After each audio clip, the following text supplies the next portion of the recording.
केवी online portal choosing service priority category पर spoken tutorial में आपका स्वागत है। इस ट्यूटोरियल में हम बताएंगे कि चॉइस ऑफ स्कूल्स सेक्शन में सर्विस प्रायोरिटी कैटेगरी यानी सेवा प्राथमिकता श्रेणी को कैसे चुनना है। यहाँ मैंने केवी ऑनलाइन एडमिशन पोर्टल खोल लिया है। सबसे पहले पोर्टल पर दिए गए निर्देशों को पढ़ लेते हैं। इंस्ट्रक्शंस लिंक पर क्लिक करें। इंस्ट्रक्शंस पेज खुलता है। बाएं पैनल पर फिलिंग एप्लीकेशन फॉर्म लिंक पर क्लिक करें। पेज रिफ्रेश होता है। चॉइस ऑफ स्कूल्स सेक्शन पर क्लिक करें। कृपया स्कूलों के चयन के बारे में यहां दिए गए सामान्य निर्देशों को पढ़ें। आप एक ही ऑनलाइन एप्लीकेशन फॉर्म से 3 अलग-अलग केंद्रीय विद्यालयों के लिए अप्लाई कर सकते हैं। पेज पर नीचे जाएं। क्या आपको सर्विस प्रायोरिटी कैटेगरी भरने के लिए मदद चाहिए? यह विकल्प चॉइस ऑफ स्कूल पेज में सर्विस प्रायोरिटी कैटेगरी भरते समय आता है। यह विकल्प आपको सबसे अच्छी सर्विस प्रायोरिटी कैटेगरी का निर्णय लेने में मदद करता है। डिस्क्लेमर को सावधानीपूर्वक पढ़ें। इस विकल्प में आप यस चुनकर प्रायोरिटी चुनने में मदद प्राप्त कर सकते हैं। उपरोक्त के लिए आप नो चुनकर अपने आप भी सर्विस प्रायोरिटी कैटेगरी भर के आगे बढ़ सकते हैं। प्रत्येक केवी के लिए सबसे अच्छी सर्विस प्रायोरिटी कैटेगरी निश्चित करने के लिए नीचे वाला सेक्शन पढ़ें। ध्यान दें, एक बच्चे का अलग अलग केंद्रीय विद्यालयों में आवेदन करते समय सर्विस प्रायोरिटी कैटेगरी भिन्न हो सकती है। यह अलग अलग विद्यालयों में पिता, माता, दादा दादी के लिए सर्विस के चयन पर आधारित होता है। सर्विस प्रायोरिटी कैटेगरी सेक्शन में नीचे जाएं।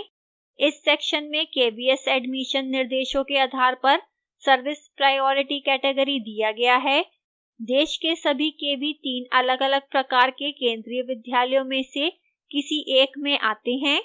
केंद्रीय विद्यालय अंडर सिविल और defence sector, Kendriya Vidyalaya under institutes of higher learning IHL, Kendriya Vidyalaya under public sector undertakings projects. ये उसी तरह भिन्न हैं जैसे कैटेगरी और सब कैटेगरी में कर्मचारियों के लिए प्राथमिकताएं सेट होती हैं। प्रत्येक विद्यालय की कुछ सर्विस प्रायोरिटी कैटेगरी होती हैं। प्रत्येक सेक्टर में ये संख्या भिन्न होती है। उदाहरण के लिए सिविल और डिफेंस सेक्टर में 5 सर्विस कैटेगरी हैं। IHL और प्रोजेक्ट स्कूलों में 6 भिन्न सर्विस कैटेगरी हैं।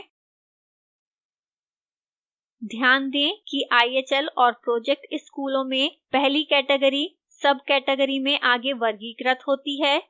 इसमें से प्रत्येक कैटेगरी कर्मचारी का वर्णन करती है जो एक विशेष कैटेगरी में आते हैं। सिविल और डिफेंस सेक्टर में केवी के लिए प्रायोरिटी भिन्न प्रकार है। पहली प्रायोरिटी केंद्रीय सरकार में कार्यरत और भूतपूर्व कार्यरत कर्मचारियों के बच्चों के लिए दी गई है। फिर पब्लिक सेक्टर और IHL आता है।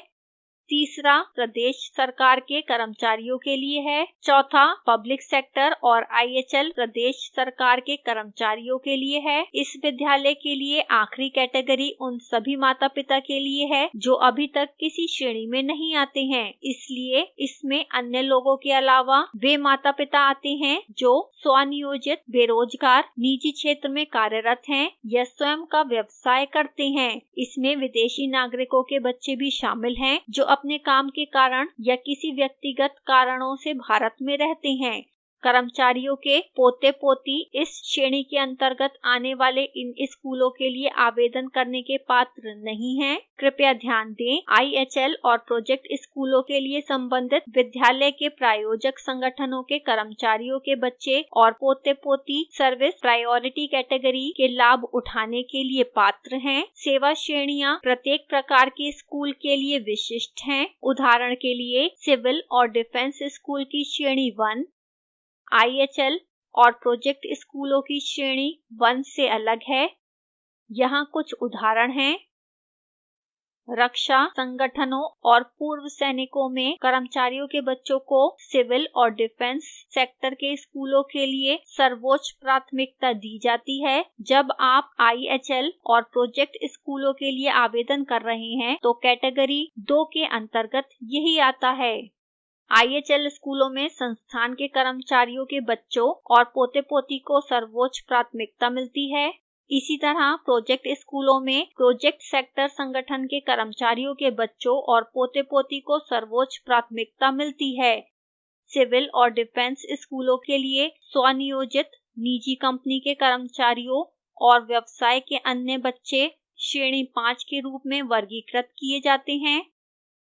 वे IHL और प्रोजेक्ट स्कूल्स के लिए कैटेगरी 6 में वर्गीकृत किए जाते हैं।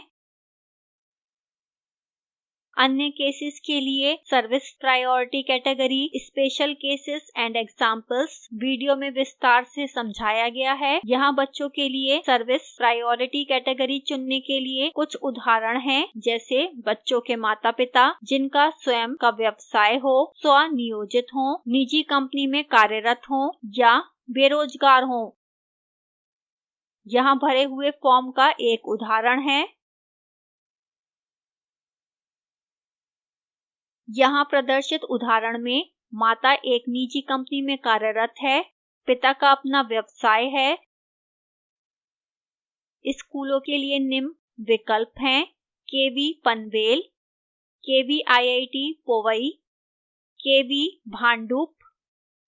स्कूल का पहला विकल्प केवी पनवेल, यह स्कूल प्रोजेक्ट सेक्टर स्कूल की तरह वर्गीकृत किया गया है। हम विभिन्न स्कूलों में आवेदन करते समय अलग अलग माता पिता की सर्विस प्रायोरिटी कैटेगरी चुन सकते हैं, लेकिन इस केस में दोनों तरह के माता पिता के लिए सर्विस प्रायोरिटी कैटेगरी समान है। अन्य कैटेगरी के बच्चों के लिए यहां सर्विस प्रायोरिटी कैटेगरी 6 है। दूसरा स्कूल केवी IIT पोवई है, जो IHL कैटेगरी स्कूल है। यहां भी सर्विस प्रायोरिटी कैटेगरी 6 है। तीसरा विकल्प केवी भांडुप है, यह डिफेंस सेक्टर स्कूल है। यहां सर्विस प्रायोरिटी कैटेगरी 5 होगी। ध्यान दें, यह तीनों केवी में सबसे कम प्रायोरिटी कैटेगरी हैं।